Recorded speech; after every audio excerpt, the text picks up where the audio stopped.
Hello, fellow birders. My name is Dennis Kania. Today we're going to be taking a closer look at a specific group of fall warblers, the blackpoll warbler, bay-breasted warbler, and pine warbler. On the DuPage Birding Club Education channel, we'll be exploring all things bird-related. And as I mentioned, today we'll be taking a closer look at the bay-breasted, blackpoll, and pine warblers in fall plumage. Or, said another way, fall warblers with olivey green backs and 2 wing bars. Having said that, that means that we have to include one more species. And when I first started birding and looking at fall warblers, I was confused with chestnut-sided warblers every bit as much as I was with blackpoll, bay-breasted, and pine. So I decided to include that here briefly so that we can take it into consideration. So you'll notice right off the bat that all these birds do have those characteristics that I mentioned. There's greenish, olivey green backs to them. They all four have bold wing bars. But there are a few slight differences. The first one to look at is and note is the fact that the face of chestnut-sided warbler is very plain compared to the other individuals. You can see it has no other markings in it other than a very, very complete and bold eye ring. If we look at these other 3 species, we'll notice that there was probably an eye ring, but it is split by a eye line. And so you can see that in all 3 of these individuals. There's a slight supercilium above the eye and a little crescent of white below the eye. So the facial pattern of these 3 species is very similar as far as each other, but quite different than what we see on chestnut-sided. The wing bars, although bold, are kind of yellowish on chestnut-sided warbler, and on all 3 of these individuals, you're going to have white wing bars. So right off the bat, we have those differences. Chestnut-sided tend to be much more greenish looking on the back than these other 3 individuals. So it would quickly fall out of contention with the main species of focus for today.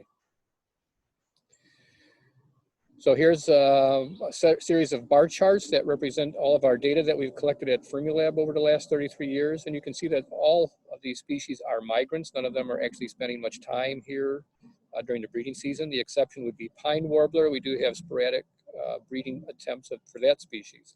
But as far as migration, you can see that bay-breasted, chestnut-sided, and blackpoll all come in the beginning of May, and they're with us through the end of May. Pine warblers can come in a little bit earlier, like the middle of April, and they'll be leaving, at least as far as migrants, they'll be leaving before the month is out of May. Fall migration is pretty much the same across the board, with pine warbler being maybe a little more sporadic and going further out into the fall, and I've had them well into November. So let's take a closer look at that chestnut-sided warbler just so that we can define what that looks like and move on to our more complex species. In these photographs, you can clearly see that it has a very plain face with that very, very bold eye ring that I mentioned, and you can see that the wing bars are very yellowish. On some occasions, you'll actually have some individuals that retain some of the chestnut in the flank, and if you do have that, as you see here in this individual, then it's a done deal, and it's pretty easy to determine that you're looking at a chestnut-sided warbler, and also that very greenish back and crown. Quite different in terms of tone from the other species we'll be discussing. So the next species I'd like to talk about is the pine warbler, and I'd like to talk about this one first just because there's really a lot of variability in this individual species. And if you look, it does have, for the most part, the characteristics that put them into this conversation. It does have that facial pattern that's similar to blackpoll and bay-breasted. It does have the olivey back. It does have bold wing bars. This individual, we'd have a hard time deciding that this was a pine warbler. This is a first-year female. You can see it's just very, very grayish. If any olive in here at all, it's an extreme hint, and the wing bars are not terribly strong.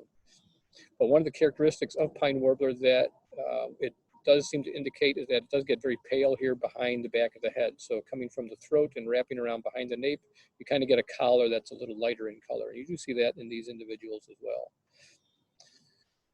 So one of the main things that I want you to concentrate on when you're trying to compare this bird to blackpoll or bay-breasted is the fact that the back should be completely clean. There should be no streaks in it whatsoever. That can be very difficult to see. I've had an occasion where I once was looking at a bird I was sure was a pine warbler, and then as it chased a moth down to the ground, I got a very good look at the back and I could see some very, very fine streaks. So something that's much easier to look at and it's in more or less the same region, it would be to focus on the tertials. If you look at these tertials, you can see that the centers of the tertials are kind of a darkish gray, and then a very pale gray outer edge to the tertials. So there's not really a tremendous amount of contrast going on here. When we look at blackpoll and bay-breasted, you'll see that it's quite different in appearance in that regard.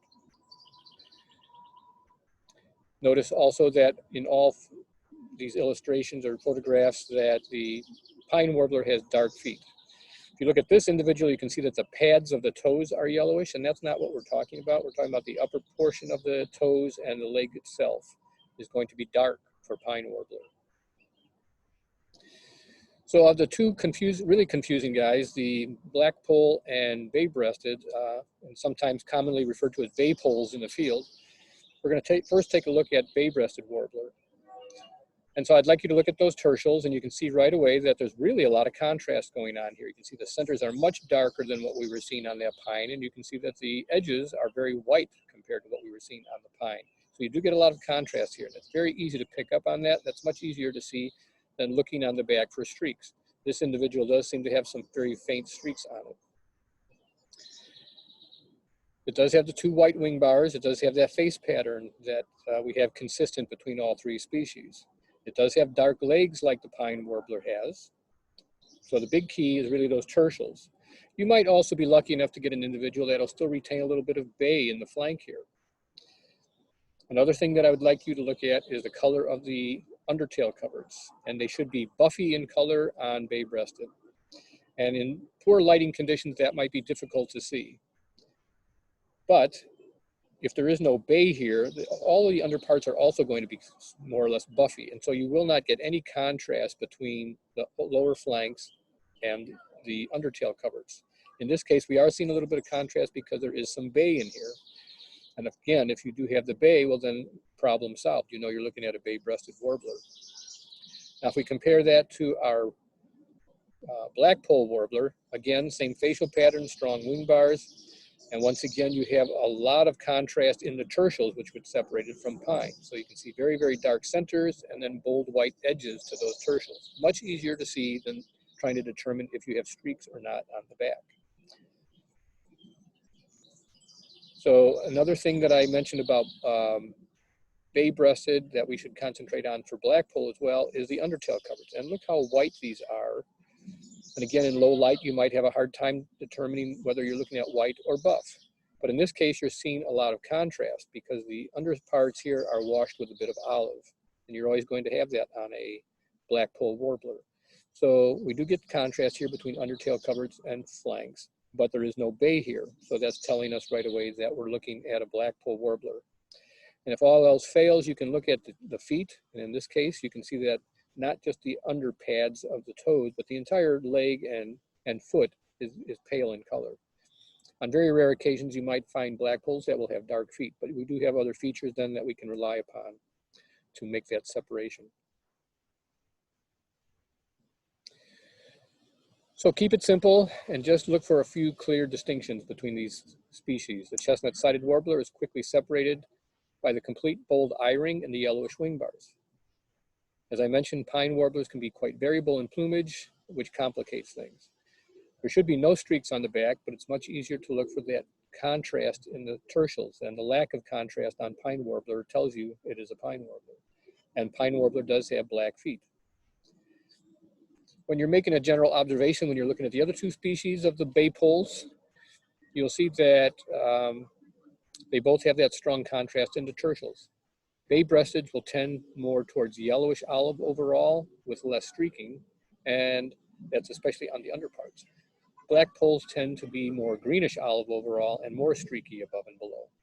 Bay-breasted warblers will have dark feet and a buffy undertail cover, and blackpoll warblers will have pale feet and white undertail coverts. So thanks for taking the time to view this video. Hopefully we have given you some bird food for thought, and I hope you'll join us again in the future as we explore all things bird related.